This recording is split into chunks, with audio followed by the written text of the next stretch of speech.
Ipagpapaliban muna ang isasagawang nationwide simultaneous school safety drill for active attack incidents na itinakda ng Department of Education sa Martes, August 25.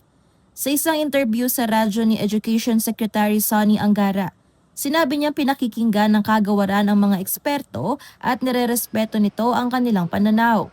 Nitong Sabado, August 22, nang manawagan ng Philippine Psychiatric Association at Philippine Society for Child and Adolescent Psychiatry na ipostpone ang nasabing simulation activity. Anila, bagamat mahalaga ang paghahanda para sa kaligtasan ng mga estudyante, hindi raw nararapat ang mga hyper-realistic simulation dahil mas pwede pa umano itong magdulot ng takot o psychological harm sa mga bata.